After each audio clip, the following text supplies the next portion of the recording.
Hello friends, अभी हमको देखना है 11th क्लास का जो हमारा रिमेनिंग टॉपिक है जनरल ऑर्गेनिक केमिस्ट्री के अंदर, that is systems of nomenclature, right. उसमें आईयूपैक नॉमेनक्लेचर हमको डिटेल में देखना है बेसिकली। अब आपको ये याद रखना है कि इस लॉकडाउन के दरमियान जो भी हम वीडियोस डाल रहे हैं, हम स्वर्गेकर सर, पाटिल सर, मैं, उन वीडियोस को आपको ठीक तरीके से देखना है। जैसे कि क्लास चल रही है इसी तरीके से देखना है। फिक्स आपका टाइम होना चाहिए। ऐसा नहीं कि कभी भी उठे, कभी भी देखे, कभी नहीं देखे, लेट के देख रहे, माँ की गोद में बैठ के देख रहे, ये सब नहीं करना है। आपको सीरियसली लेना है और जैसे कि लाइव क्लास चल रहा है उसी तरीके से आपको प्रिपेयर करना है, राइट। नोटबुक लेके नोट्स बनानी है। मैंने जहाँ जहाँ बोला है कि ये लिख लो, वो सब आपको लिख के लेना है।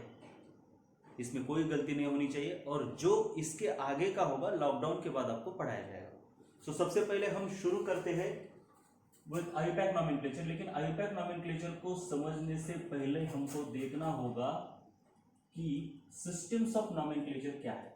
बेसिकली कुछ भी नहीं है। सिस्टम्स ऑफ नॉमेनक्लेचर में आपने कभी भी देखा होगा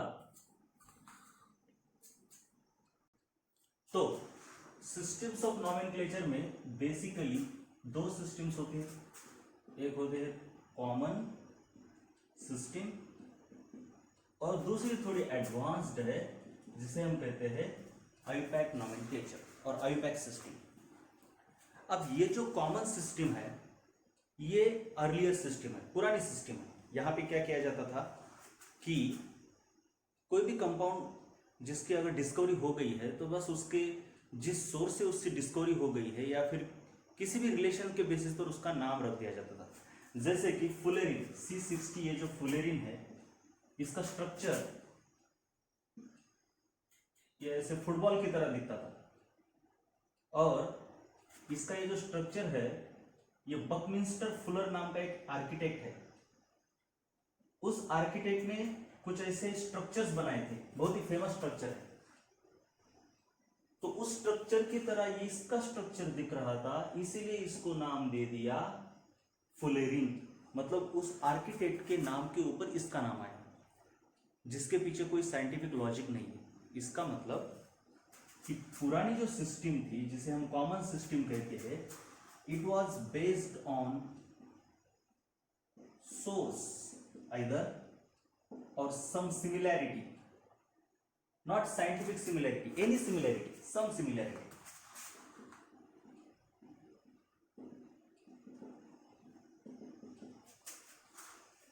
सोर्स के ऊपर कैसे रहता था? जैसे कि फॉर्मिक एसिड। सोर्स के ऊपर अगर आप एग्जांपल लेना चाहते हो तो फॉर्मिक एसिड, मतलब फॉर्मिका। ये जो फॉर्मिक एसिड है वो रेड एंट में जो पॉइजन रहता है, माइट पॉइजन रहता है, वो आपको जब वो रेड एंट बाइट करते हैं तो बहुत ही झंझनाहट होती है। तो वो झंझनाहट किसकी वजह से होती है? क्योंकि उस रेड एंट के अंदर एक पॉइजन रहता है और वो पॉइजन फॉर्मिक एसिड है। तो रेड एंट, ये जो रेड एंट है इसको लैटिन में फॉर्मिका कहा जाता है। तो इसके ऊपर से इसका नाम आ गया formic acid. So based on the source, जिस सोर्स से इसको पाया गया उस सोर्स के बेसिस पर इसका नाम रखा गया फॉर्मिक एसिड। मतलब कॉमन नेम सिस्टम जो कि पुरानी सिस्टम है वो किसी भी अनसाइंटिफिक या वेग रिलेशन के बेसिस पर होती थी। लेकिन जैसे जैसे कंपाउंड्स, ऑर्गेनिक केमिस्ट्री आगे बढ़ती गई, उसका स्कोप बहुत ही ज्यादा होता गया, वैसे वैसे ये पॉसिबल नहीं था कि हर किसी का नाम सोर्स के ऊपर रख दो। सोर्स के ऊपर भले ही रख दिया लेकिन उन सभी को याद करना और उनके स्ट्रक्चर याद करना बहुत ही मुश्किल था। इसीलिए इस नॉन सिस्टमैटिक नॉमेनक्लेचर के सिस्टम को रिप्लेस करके एक सिस्टमैटिक नॉमेनक्लेचर की सिस्टम आई, IUPAC। इंटरनेशनली साइंटिस्ट ने एक कमिटी के दौरान इसको डिवाइस किया। So international union of pure and applied chemistry, ये इसका लॉन्ग फॉर्म है। तो सिंपल, हमको इसको डिटेल में नहीं देखना है, ये तो बस पुरानी थी बेसिस हमको बस देखना था, लेकिन डिटेल में देखना है इस आईयूपैक नॉमेनक्लेचर की सिस्टम को। ये जो आईयूपैक नॉमेनक्लेचर की सिस्टम है उसमें किसी भी कंपाउंड का नाम रखने के लिए कुछ स्पेसिफिक स्टेप्स रहते हैं। तो क्या क्या स्टेप्स है ये आपको याद रखना है, बहुत ही इंपॉर्टेंट है। देखिए सबसे पहले आइडेंटिफिकेशन, ये आप मेरे साथ लिख सकते हो। सबसे पहले देखिए ये पूरा लिख लो इसका, या फिर ये स्क्रीनशॉट वगैरह मत निकाल लो, लिख ही लो। वीडियो को पॉज करो और लिख लो, ये बहुत इंपॉर्टेंट है। ये नोट्स आपको बनाने हैं, बाद में आपको नोट्स नहीं मिलने वाले, सो अभी लिखना है आपको। जो भी मैं बोल रहा हूं बहुत ही सीरियसली करना है सब कुछ। ओके, तो लिख लिया आपने, राइट? वीडियो को पॉज करके लिख लेना है। तो आप मेरे साथ लिख लो ये सब कुछ। आईयूपैक सिस्टम के अंदर आपको कौन से स्टेप्स है? तो पहला है identification of principal functional group. Principal, ये देखो ये प्रिंसिपल, ये नहीं, ये प्रिंसिपल नहीं, ये होता है अलग वाला प्रिंसिपल।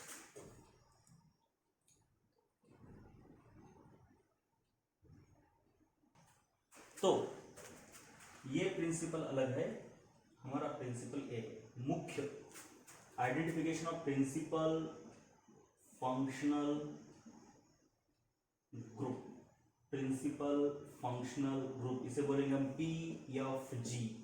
इसके बाद, अब के बाद मैं इसको PFG बोलूंगा। देखिए आईयूपैक नॉमेनक्लेचर बहुत ही एक्सटेंसिव तरीके से मैं आपको करवाने जा रहा हूँ।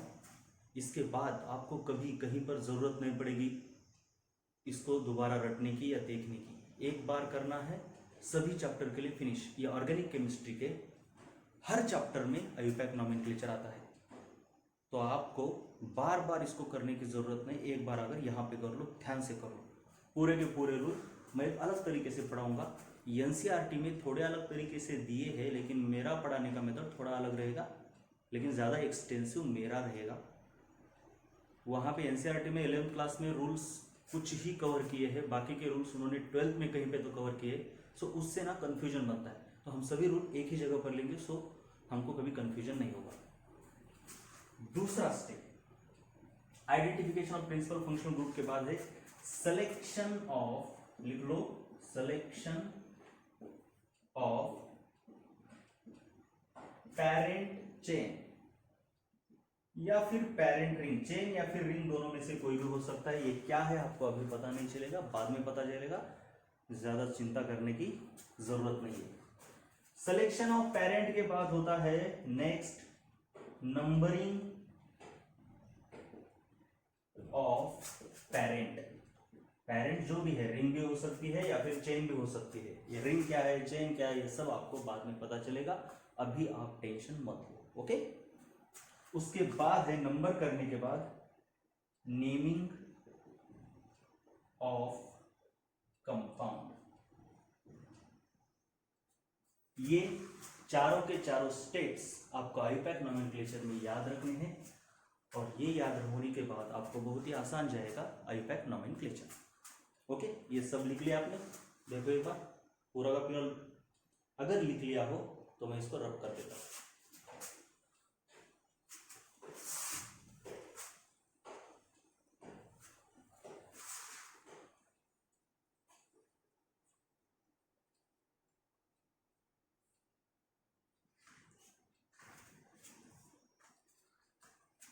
तो अब हम देखेंगे आईयूपैक नॉमेनक्लेचर डिटेल में, राइट? अब आईयूपैक नॉमेनक्लेचर डिटेल में देखने से पहले लिख लो आईयूपैक नॉमेनक्लेचर इन, नीचे लेना होगा क्या, देखिए इधर, IUPAC nomenclature in detail, line मार देते हैं। ओके, अब IUPAC nomenclature in detail.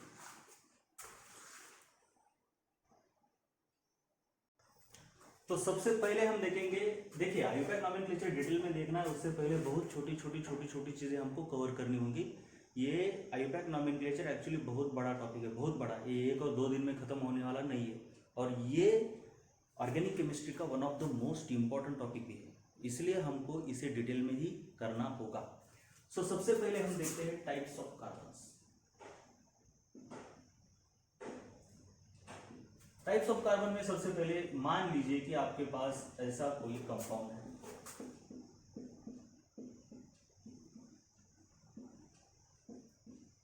Right. अब आपको तो पता है, मैं इस तरीके से जब लिखता हूं तो आपको समझना चाहिए कि इसको हाइड्रोजन्स ऑलरेडी अटैच्ड है, इसको 3, इसको 3, इसको कितने बोलो, कौन 2, इसको बोलो 1, इसको 1, इसको 3, इसको एक भी नहीं, इसको 3, क्योंकि कार्बन की जो वैलेंस है वो 4 है, उसके 4 बॉन्ड कंप्लीट होने ही चाहिए, ये तो आपको पता ही है। अब टाइप्स ऑफ कार्बन में ये बाकी क्या आप रहने दो, ऐसे लिख लेता हूं मैं 3 2 3। अब टाइप्स ऑफ कार्बन मतलब हमको देखना ये है कि कार्बन के टाइप से देखिए प्राइमरी, सेकेंडरी, टर्शियरी, क्वाटरनरी। ये बहुत बार ऑर्गेनिक केमिस्ट्री में ये नॉमेनक्लेचर कई बार आता है, प्राइमरी, सेकेंडरी, टर्शियरी और क्वाटरनरी। इसको 1 डिग्री, 2 डिग्री, 3 डिग्री, 4 डिग्री ऐसा भी कहा जाता है। तो एक्चुअली ये प्राइमरी सेकेंडरी क्या है, देखिए सिंपल सी बात है।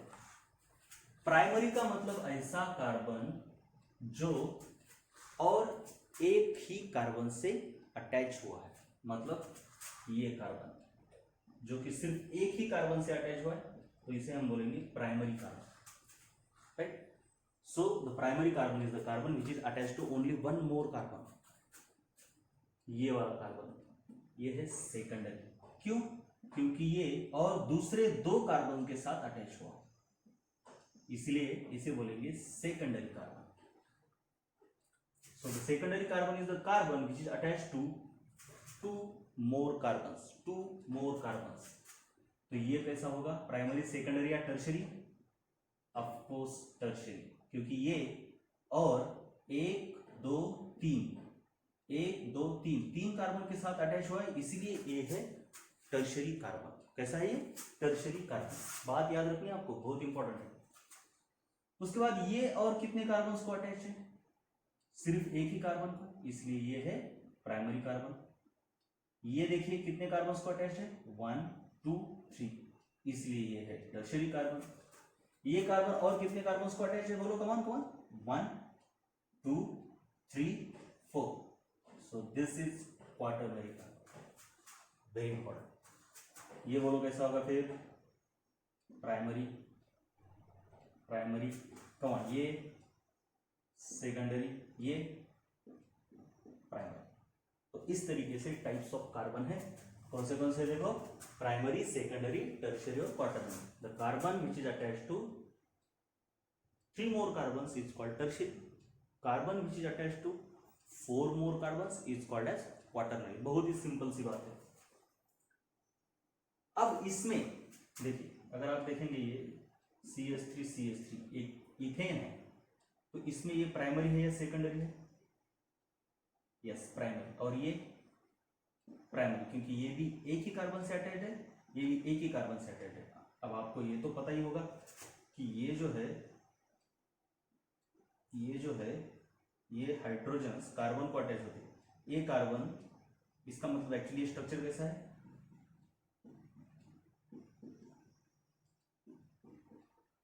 ये इस तरीके से, ये हाइड्रोजन के साथ ये ऐसी लाइन बनाई है, इसका मतलब इस कार्बन ने हाइड्रोजन के साथ बॉन्ड किया है क्या? नहीं, कार्बन ने कार्बन के साथ ही बॉन्ड किया। ये आपका स्ट्रक्चरल फॉर्मूला है और ये है आपका कंडेंस्ड स्ट्रक्चरल फॉर्मूला, जो कि आपको पता ही है। तो पिछले वाला एग्जांपल वीडियो को पॉज करके लिख लो, लेकिन बहुत इंपॉर्टेंट है। और उसके बाद नीचे लिखो। अब सबसे पहले देखो, ये जो आपका मीथेन है, इस मीथेन के अंदर ये कार्बन कितने कार्बन को अटैच्ड है? एक भी नहीं। तो ये प्राइमरी है, सेकेंडरी है, टर्शियरी? यहां पे कंफ्यूजन, लेकिन ये एक्सेप्शन है। यहां पे ये जो कार्बन है वो एक भी कार्बन को अटैच नहीं, फिर भी इसको प्राइमरी बोलते हैं।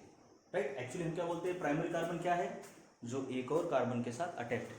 लेकिन ये ऐसा मीथेन का कार्बन है जो एक को भी अटैच नहीं है, लेकिन फिर भी इसको प्राइमरी कार्बन कहा जाता है। तो ये आपको याद रखना होगा।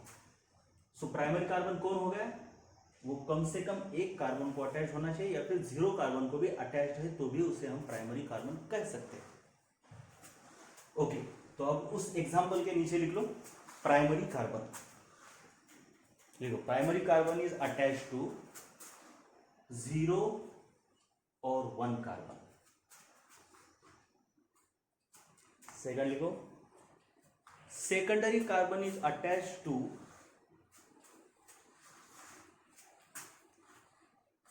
2 मोर कार्बन्स। दूसरे 2 कार्बन्स, ज्यादा दूसरे 2 कार्बन्स, 2 मोर कार्बन्स। उसके बाद लिखो tertiary carbon. Tertiary carbon is attach to 3 more carbons and quaternary carbon is attached to 4 more carbons। ठीक है, 4 more carbons, 4 more carbons। अब हमको देखने हैं आयोटाइक नॉमेनक्लेचर में आगे special groups, iso, neo, etcetera etcetera. तो मेरे साथ आप ये स्ट्रक्चर ड्रॉ करो। पीछे वाला हो गया, अब ये स्ट्रक्चर मेरे साथ ड्रॉ करना है। सबसे पहले क्या ड्रॉ करना है, टोटल 15 कार्बन की एक स्ट्रेट चेन ड्रॉ करो। कम ऑन, मेरे साथ ही ड्रॉ करना है सभी ने। अब इसको हम नाम देते हैं। मैं यहाँ पे स्केलेटल फॉर्मूला निकाल रहा हूँ। आपको पता ही है स्केलेटल फॉर्मूला क्या होता है, बॉन्ड लाइन नोटेशन क्या होता है, उसके बाद कंडेंस फॉर्मूला क्या होता है, ये सब आपको पता होना चाहिए, तभी ये सब आपको आएगा, राइट। एक बार आप नोटबुक निकाल के उसको पढ़ लो, what is bond line notation, what is structural formula and what is skeletal formula. उसी के बेसिस पर ये सब होने वाला है। और कमेंट में आप मुझे बता दो, अगर आपको पता नहीं है तो मैं उसके ऊपर एक वीडियो बना देता हूँ कि स्ट्रक्चरल फॉर्मूला क्या है, बॉन्ड लाइन नोटेशन क्या है, ये सब, ठीक है। तो देखिए, वैसे तो आपको पढ़ा दिया गया है what are the various differences between all those things. तो मैं यहाँ पे सिर्फ स्केलेटन निकाल रहा हूँ। आपको ये 10th क्लास में भी था, स्ट्रक्चरल फॉर्मूला, कंडेंस फॉर्मूला, सिर्फ बॉन्ड लाइन नोटेशन नहीं था। तो बॉन्ड लाइन नोटेशन क्या होता है वो मैं आपको बाद में बता भी दूंगा। अब यहाँ पे मैं सिर्फ स्केलेटन निकाला। अब देखिए स्केलेटन का मतलब क्या होता है आपको पता है ऑलरेडी। फॉर एग्जाम्पल, अगर ऐसा कोई कंपाउंड है CH3, CH2, CH3, CH2, CH, ऐसा, तो यहाँ पे मैं हाइड्रोजन नहीं निकालता, क्योंकि मुझे क्या है आसानी से आपको पढ़ाना है फास्ट। तो मैं क्या करता हूँ, सिर्फ कार्बन का स्केलेटन निकालता हूँ। मतलब कार्बन, ये दूसरा कार्बन, ये तीसरा कार्बन, ये इसके ऊपर चौथा, और ये इधर पांचवा। मतलब हाइड्रोजन ना निकालकर ओनली कार्बन का स्केलेटन निकालना मतलब होता है स्केलेटल फॉर्मूला। समझाने के लिए और सिखाने के लिए आसान होता है, इसलिए मैं इस स्केलेटल फॉर्मूले का ज्यादा यूज किया करूंगा आपको पढ़ाते हो, ये आपको याद रखना है। तो देखो, अब इसको नाम दे दे, चलो मेरे साथ दे दो। 1 2 3 4 5 6 7 8 9 10, आप देना है, कम ऑन। ये हो गए आपके 15 कार्बन्स। अब आपको क्या करना है, मैं जहां जहां पे बताता हूं वहां वहां पे जिस तरीके से मैंने बोला है उसी तरीके से ग्रुप्स निकालने हैं। तीसरे कार्बन के ऊपर आपको क्या करना है, ये है 3rd कार्बन, यहां पे 1 2 और 3 इसी तरीके से ग्रुप निकालो। उल्टा उल्टा पुल्टा कुछ भी नहीं करना है। मैंने ऐसे 3 निकाले तो आपने ऐसा नहीं करना है कि इधर तीसरा लगा दिया या फिर इधर तीसरा। मैंने जैसा लिखा है वैसा ही आपको लिखना है, याद रहे, जैसा लिखा है वैसा ही आपको लिखना है। ओके, इसके बाद 5वें कार्बन पर 1 2 3 4 इस तरीके से आप लिख लो। उसके बाद है 7th कार्बन। 7th कार्बन के ऊपर आपको क्या करना है, ये वाला 7th कार्बन, ये 7 इधर डाल देता हूं मैं। 7th कार्बन देख लो आप, 1 2 3 4 इसी तरीके से, ठीक से देखो, चाहिए तो वीडियो को पॉज कर लो, उसके बाद लिखो, लेकिन मैं जैसे लिख रहा हूं वैसे ही लिखना है, कुछ भी अलग नहीं करना है।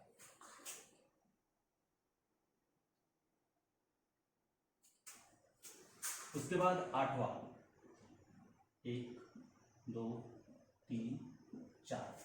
देखिए इस तरीके से ग्रुप्स निकाले मैंने, उसी तरीके से आपको निकालना है। नोट्स आपको यहीं से अभी बनाने हैं, बाद में आप नोट्स नहीं बना सकते, ठीक है, याद रहे।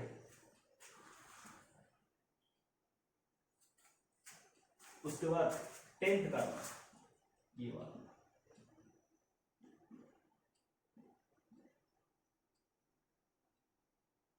एक ग्रुप तो यहीं पे हो गया, तो हम क्या करेंगे थोड़ा अलग।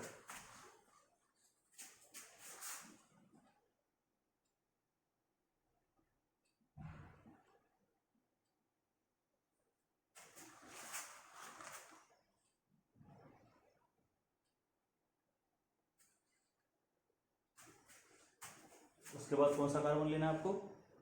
आपको लेना है 12th कार्बन, 12th।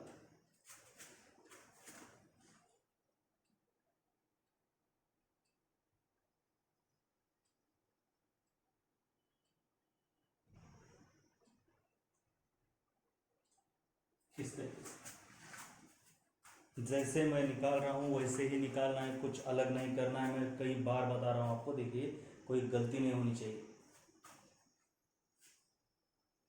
उसके बाद है आपका 13।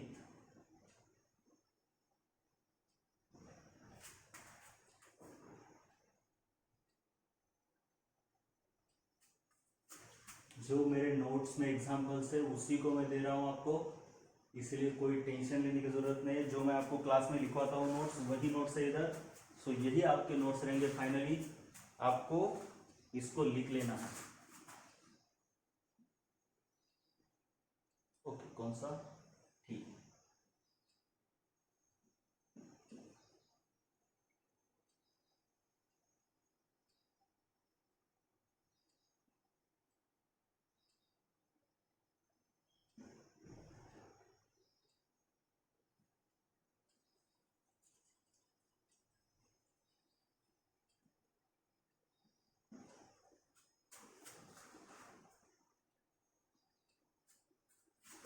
और ये फाइनली 15th कार्बन पर, नहीं 14th कार्बन पर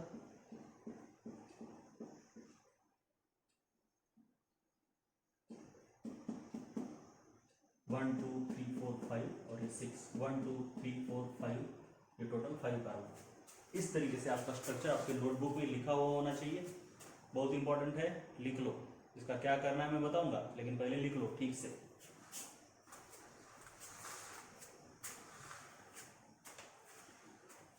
अब यहाँ पे देखना है कि इन ग्रुप्स को अलग अलग नाम दिए जाते हैं। देखिए जो भी पेरेंट चेन है उसको अटैच जितने भी ग्रुप्स है उनके अलग अलग नाम कैसे होते हैं ये देखने हैं हमको। नाम कौन से स्पेशल ग्रुप्स, मतलब कभी आइसो, कभी नियो, कभी सेकेंडरी, कभी टर्शरी, ऐसे नाम आपने सुने होंगे। Iso pentyl, neo pentyl, secondary pentyl, tertiary hexyl, tertiary butyl, ये सब ग्रुप्स। तो ये क्या होता है, इन नाम के पीछे क्या लॉजिक है, ये हम देखने वाले अब। तो सबसे पहले है आइसो, पहले हम समझ लेंगे बाद में हम लिख लेंगे। देखिए आइसो का मतलब होता है, तो पहले तो देखेंगे कि ये जो आपकी मेन है, ये आपकी होगी main parent chain. Parent chain क्या होती है? पेरेंट चेन वो हम और एक बार बाद में देखेंगे। यूजुअली वो सबसे लंबी होती है, मैं यूजुअली बोल रहा हूँ, ऑलवेज नहीं। यूजुअली वो सबसे लंबी होती है। तो ये है आपकी पेरेंट चेन।